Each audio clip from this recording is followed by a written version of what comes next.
chemine-t-on vers la fin du CPT? Le 16 décembre, une rencontre sur Zoom a eu lieu entre la CARICOM et les parties prenantes haïtiennes pour discuter du nouveau développement de la crise et de la caducité potentielle du Conseil présidentiel de transition. Contesté depuis le scandale de la corruption de la BNC, Famille Lavalas, Aidé, Montana, le secteur privé, la société civile, le collectif 30 janvier et 21 décembre, ainsi qu'environ une quarantaine de personnalités ont participé hier à cette rencontre importante. Ce n'est pas un édito, Darius. Une grande première depuis les dérives et le coup d'État classique de Fridjan et de Leslie Voltaire contre Kony. La nomination de nouveaux premiers ministres et la mise à l'écart des secteurs par les conseillers présidents. Oh, conseiller président, disait-on avant l'interview réalisée avec Josué Pialu, le docteur Josué Pialu. Davidson. La rencontre a débuté par un diagnostic de la situation qui a duré plus de 2 heures. Toutes les parties ont décrit la situation avec les mêmes inquiétudes. Le processus est discrédité, il a perdu sa légitimité, le dossier de la BNC représente un véritable danger pour le processus. Par conséquent, la mise à l'écart des conseillers est jugée indispensable pour sauver le processus. Une question fondamentale faisait partie de l'ordre du jour proposé par la CARICOM. Comment redresser le Conseil présidentiel de transition? En réponse, les parties prenantes ont sollicité de la CARICOM un délai de discussion et de concertation pour proposer des solutions de redressement de la situation. La CARICOM souhaite que la nouvelle rencontre se fasse avant la fin de l'année. Pour le moment, la permanence est décrétée jusqu'à ce que la solution émerge. Pour l'instant, aider 30 janvier, 21 décembre prône la mise à l'écart des conseillers épinglés et le redressement du processus.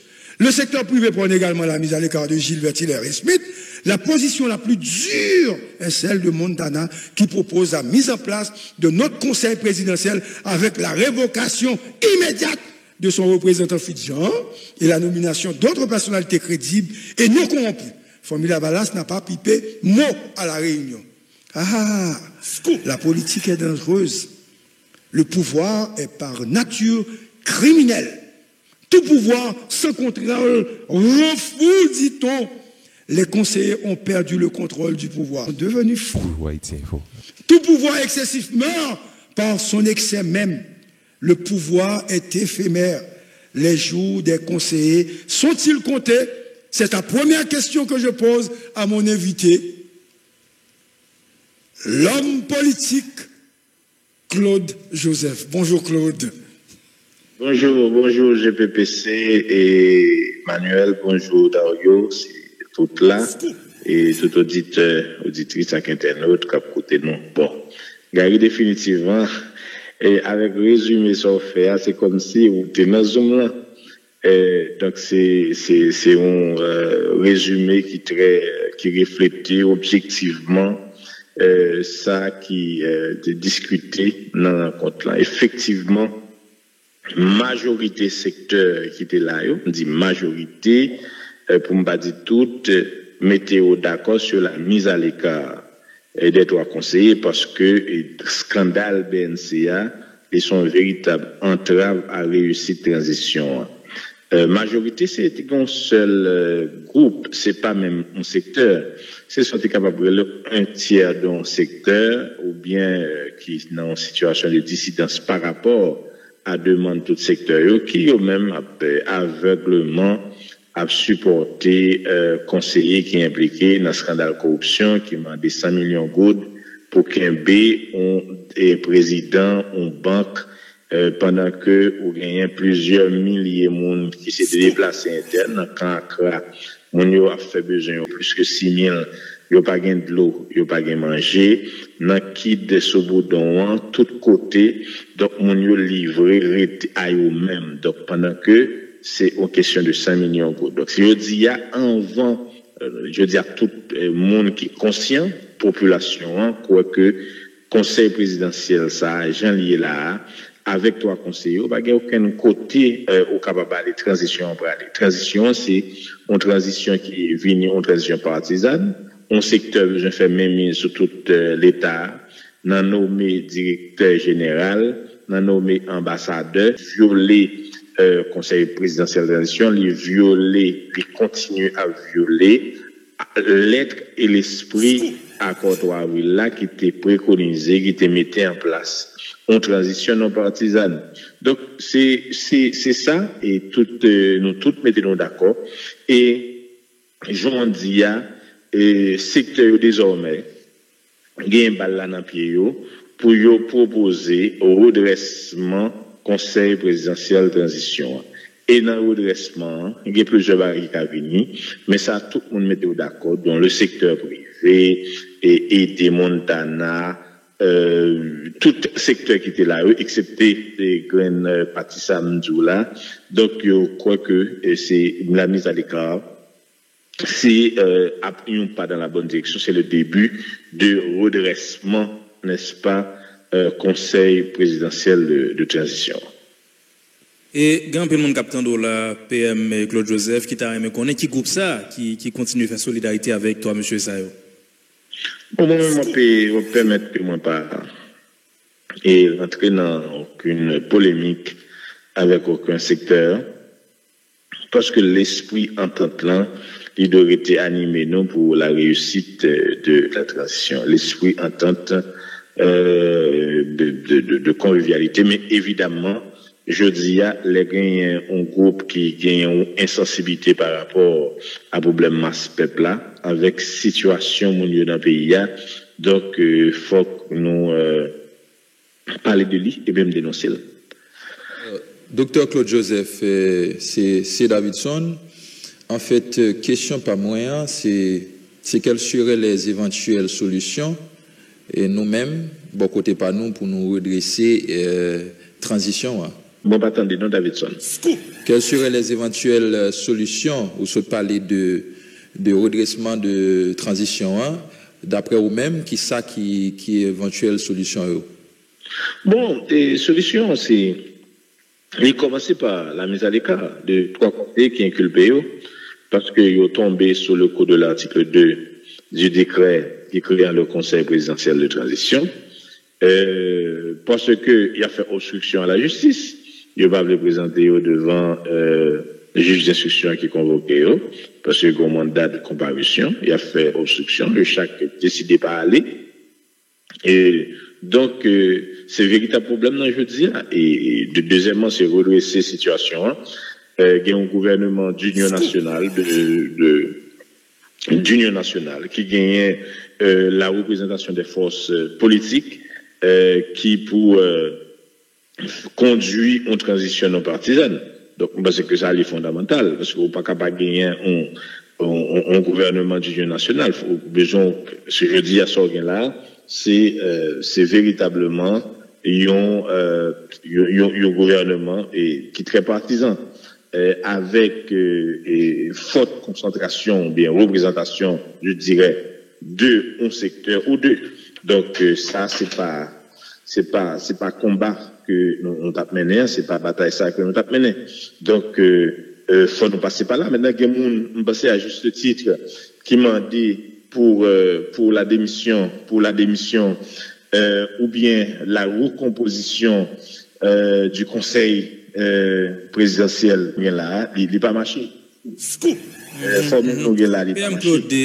Nous gagnons pour nos travail, son proposition pour redresser CPTA. Maintenant, est-ce que nous-mêmes nous aider? Nous déjà commencé le travail. Et l'autre question bien rapide, est-ce que bon échéance c'est pour nous acheminer proposition ça au CARICOM?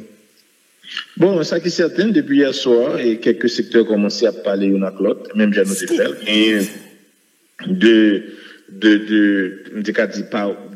parler de façon formelle, gain l'autre de façon informelle, mais et ça qui est certain, c'est que nous déjà au travail pour nous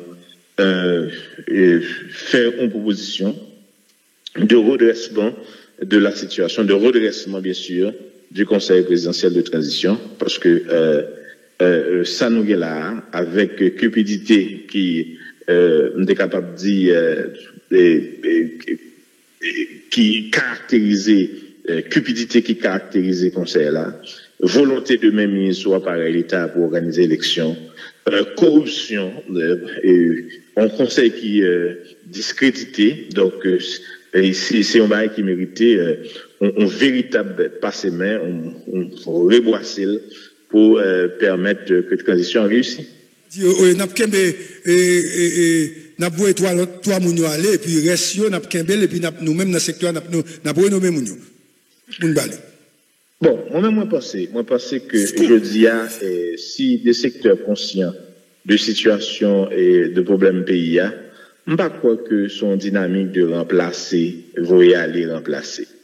Je veux dire, nous d'accord, 9 conseillers présidentiels dans une situation compromettante, moralement, politiquement, et il y a 3 qui sont dans une situation compromettante légale. Donc, il y a une solidarité qui est faite, son solidarité dans le mal, puisque il y a une instrumentalisation dans le sens de dossiers corruption. Hein, donc, chaque fois, le fait que monsieur fragilisé, il y a des secteurs qui a fait mémise. Donc là où il y a un bagage moral, un galimatia moral, qui méritait repenser totalement. D'accord? Donc c'est pas seulement toi, monsieur, yo. Évidemment, nous devons passer par là, hein? Nous devons passer par là. Mais situation, conseil là dans son ensemble, doit repenser. Pas bon, mais évidemment, et 9 conseillers ça, yo, je dis à eux, font solidarité avec toi, inculpé, yo, qui mettait situation par eux tout, les gens qui ont demandé est-ce que yo même yo digne et au gagné de cupidité, monde qui sorti pour faire mémise, regardez ça qui passe dans la diplomatie, GPPC, on comprend. 90% de nomination ambassadeur, c'est un secteur qui on est capable de dire yo sorti dans un secteur en particulier. 90%. Ouais. Donc, moi, je pense que faut que nous comprenions que Conseil présidentiel de transition, ça, pas qu'à nous élection, pas qu'à nous référendum constitutionnel. Les pas qu'à nous sécurité tout, parce que son conseil présidentiel qui est très partisan. Allô? Pas qu'à élection tout? Non, ça va qu'à élection. Tout le monde, faut mettre d'accord.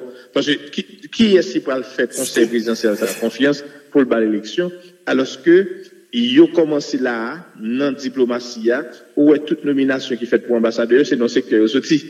C'est dans le secteur sorti. Tout le monde qui connaît mon pays, connaît tout le monde, ça son seul côté sorti. Et Gondan, j'aime évoqué, c'est le fait que, j'ai comporté, il y a presque des gens qui partial, qui fanatiques, et comporté comme membre parti politique pendant qu'ils étaient doués au-dessus de ça. Maintenant, il arrive que si eux-mêmes nous avons organisé une élection, si parti pas ou a perdu l'élection, là excessivement impossible pour signer et document électoral là. Résultat. Donc je pense qu'il faut avoir des gens très neutres qui viennent font partie d'un nouveau conseil ou du moins pour aller dans la cour de cassation qui permettre l'élection en fait libre, honnête et démocratique. Oui, je pense que vous avez deux formules là qui est assez intéressante. Est-ce que je dis à nous pas de penser, est-ce que monde qui non, en tout cas toujours qu'aimer la formule du Conseil présidentiel de transition, mais il faut commencer à penser tout. Est-ce que c'est des gens qui sont obligés de sortir dans le secteur de partis politiques, de secteurs bien connus, qui ont même très partisans, véritablement sortir, c'est vrai, avec Mounzaro qui là, si on élection et des gagnants, et dépendant Conseil présidentiel, je dis, si on élection c'est des gagnants, est-ce que Mounzaro a bien signé pour aider? Pas valider le résultat. Il ne peut jamais valider le résultat. Donc, puis bonnet, c'est grand matin, nous avons déjà vu ça. Donc, nous ne sommes pas capables d'arrêter pour nous être capables de dire témoin de propre assassinat nous, politique nous. Donc, nous ne pas croire que nous sommes capables d'organiser notre propre assassinat politique et qui lui-même va aller, parce que dans l'agenda ça, pas gagner 20 000 personnes qui n'ont qu'un crayon, qui pas capable de manger, qui fait besoin même le sol, qui pas gain de l'eau pour boire, pas gain 6 000 personnes qui n'ont qu'un OPCO, pas gain monde qui n'ont qu'un qui Dieu sous bourdon. Donc agenda ça pas gain monde qui déplace interne pas de monde qui a victime insécurité dans l'agenda ça. Dans l'agenda ça, c'est 9 monde en dedans conseil présidentiel de transition qui là dedans seulement. C'est volonté par eux, intérêt par eux, intérêt de groupe yo. Donc nous-mêmes nous besoin un agenda que c'est haïtien qui là dedans. C'est 12 millions haïtiens yo. C'est plus que on t'a dit presque 1 million de monde qui déplacés internes qui quittent Caillou. Qui partout, c'est plusieurs jeunes femmes et jeunes garçons qui ont quitté le pays pour des destinations incertaines et inconnues. Donc nous-mêmes, c'est ça qui est agenda nous, et c'est pour ça nous-mêmes nous entrons dans une bataille, dans un combat. Claude, vous apprenez moi que gagner un secteur qui était affiché clairement hostilité par rapport à toute et une réflexion qu'a faite pour modifier le conseil là et le secteur ça était représenté par l'ancien député, ancien Lavalas, Patrick Nozéus. Voilà, c'est encore, je vais dire, mon collègue l'enraide. Oui, bien, malheureusement, c'était ça. Moi, pas voulu, j'aime de l'entrer dans les polémiques avec, même penser que c'est une position qui était capable de dire pas prendre en compte que nous avons un tournant décisif, je dis. Un tournant décisif, toutes les forces vives du pays, les organisations politiques et de la société civile, ils ont exprimé clairement sur la mise à l'écart des 3 conseillers. L'ISC, l'initiative de la société civile qui représentait ça, le représentait, et mettez en communiqué d'ailleurs, côté de clairement mandé la mise à l'écart de ces 3 conseillers inculpés parce qu'ils sont tombés sur le coup de l'article 2 du décret créant le Conseil présidentiel de transition. Avant la rencontre, quelques heures, BIM sortit une note pour les encourager carrément dans des démarches et pour demander un conseil qui jouit de confiance de beaucoup de population. Donc, c'est des langages, les autorités, nos partenaires internationaux également, ils ont exprimé sur nécessité pour gagner un conseil qui est crédible aux yeux de la population, etc. Donc, c'est-à-dire que le message est clair. Le message est clair. Trop rentrer dans la polémique, mais est-ce que situation de division ça au niveau de secteur pas profitable à surtout 3 conseillers ça yo? Bon, et il faut nous comprendre ou non situation côté gagner des conseillers présidentiels qui gagnent capable de faire de largesses avec des secteurs qui sont capables de des opportunités d'emploi. Ou dans une situation de misère dans nos pays. Donc, c'est pas tout le monde qui est capable de dire qu'il ferme, qui a des convictions, qui pas ébranlé devant moi. En bon, par exemple, aider pour comprendre. Aider de gagner le ministre de la Défense. Enfin, nous comprenons, et c'est pas tout secteur qui a fait ça. Nous avons le ministre de la Défense. Nous avons passé des instructions claires. Nous avons dit, depuis le chita à 3 conseillers inculpés, nous avons demandé démission. Ah, ça est clair. Et nous connaissons que 3 conseillers ça ont fait tout ça capable pour première occasion pour joindre, pour couper tête li. Laissez nous-mêmes nous estimé que nous avons bon droit, nous du côté de l'histoire. C'est pas un job qui est important pour nous, c'est pas un job de ministre de la Défense, c'est pas un job de représentation dans le gouvernement, c'est bataille politique pour nous rester plus près chaque jour, population, monde qui est vulnérable, monde qui est marginalisé. C'est ça qui est important pour nous. Donc, je dis, c'est pas tout le monde qui a une capacité ça, l'élan au gouvernement pour le peuple dit, c'est avantage que gagne. Il y a l'autre, c'est pas même avantage ministre gagne, non? Il y a l'autre, c'est un petit offre un poste dans le cabinet qui est capable de faire. Mais je dis, les questions polémiques, là, c'est pas les qui est nécessaire. Ça qui est important, c'est notre capacité à nous unir et de proposer, et nous sommes capables de dire, au redressement Conseil présidentiel de transition, qui reflétait la position de la majorité des secteurs, particulièrement les secteurs votants au sein du Conseil présidentiel de transition. Donc voilà, nous-mêmes, c'est ça qui intéresse nous. C'est pas la position de monde qui a supporté, on est capable de dire impunité, ou bien monde qui m'a des 100 millions de gouttes dans BNC, etc. Donc nous-mêmes, c'est pas ça qui intéresse nous. Ça qui intéresse nous, c'est continuer le combat avec toute résilience et patience à demander, parce que nous disons, bataille peuple n'a pas gagné, c'est bataille du pas jamais mener. Merci beaucoup, Claude Joseph, parce que tu as répondu à une question de matin. Nous allons passer rapidement à l'invité en studio, le professeur Dario Siriac, porte-parole de l'OPL, un parti respectable et respecté dans ce pays. Bonjour, Dario. Pierre-Paul Charles, bonjour Darius, bonjour à toute équipe là, bonjour auditeurs, auditrices et téléspectateurs de Scoop, internautes. C'est avec plaisir. Nous répondons à l'invitation matin pour nous rentrer dans l'impasse là avec la population et mais faut nous sortir quand même. Hein. Ne pas arrêter dans l'impasse là. Justement, il faut que nous sortions, Daniel Siriac, et gagner de démarches qui enclenchent dans ce sens là, puisque hier, tu as eu une rencontre CARICOM avec le secteur, du moins partie prenante à 3 avril 2024 là. Est-ce que OPL, à travers le collectif 30 janvier, le téléphone présent? Bon, écoutez, nous, au courant de rencontre ça, nous apprenons comment il est passé. Il me croit que l'ancien Premier ministre Claude Joseph saute fait un récit, présente un rapport là, donc a dit qui est un peu objectif.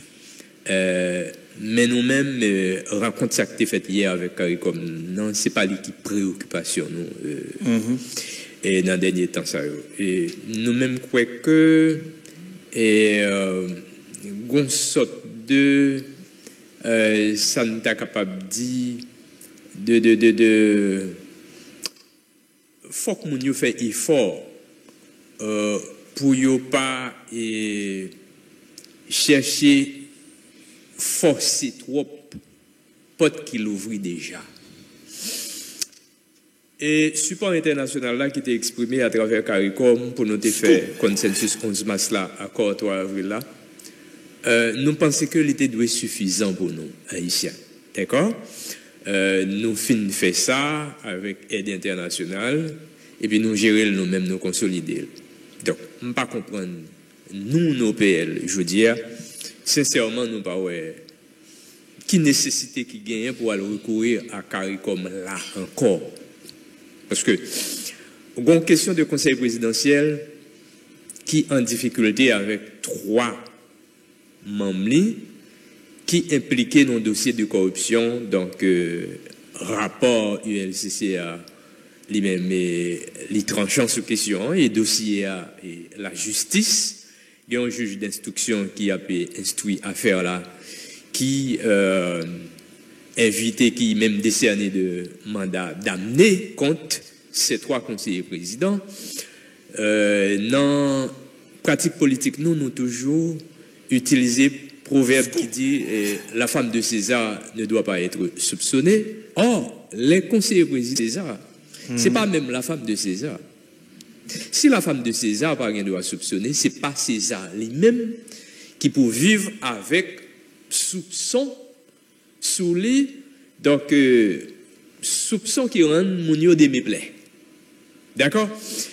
Donc ça veut dire non pas quoi que c'est CARICOM, c'est international qui peut venir faire rien là encore qui peut mettre 3 conseillers présidentiels dehors dans le conseil là. 3 conseillers présidentiels en tant que citoyen haïtien, en tant que patriote, ils doivent comprendre la nécessité que, écoutez, la Bible dit malheur à celui par qui le scandale arrive. Scandale qui était passé dans la chambre 408 Oasis là, son scandale, il n'y a pas de doué dans mi-temps ni bon arrivé. Eh bien, c'est pour tirer la révérence. Ça, c'est première considération. Deuxième considération, mais si vous ne pas voulu tirer la révérence, et l'autre conseiller président, au nombre de 6, c'est responsabilité pour trancher sous question. De toute façon, ces 3 conseillers présidents doivent être mis à l'écart, tout court. Et nous pensons que, bon, étant donné que les parties prenantes de l'accord du 3 avril, ils ont été jugés nécessaires pour être capables d'entrer en consultation avec CARICOM, faire une réunion, discuter sous question, et les fait déjà, bon, pas de problème si gagnait l'autre appui international qui est capable d'aider à ce que question ça les régler rapidement, Pas de problème. Mais nous-mêmes, nous croyons que ce n'est pas nécessaire. Parce qu'en tant qu'Haïtiens, nous supposons qu'à régler ça. Et ne pas croire que c'est nécessaire pour nous traverser semaine ça encore. Avec question ça, pour l'autre semaine, pour nous lever encore, pour nous parler de 3 conseillers présidents qui impliqués dans la corruption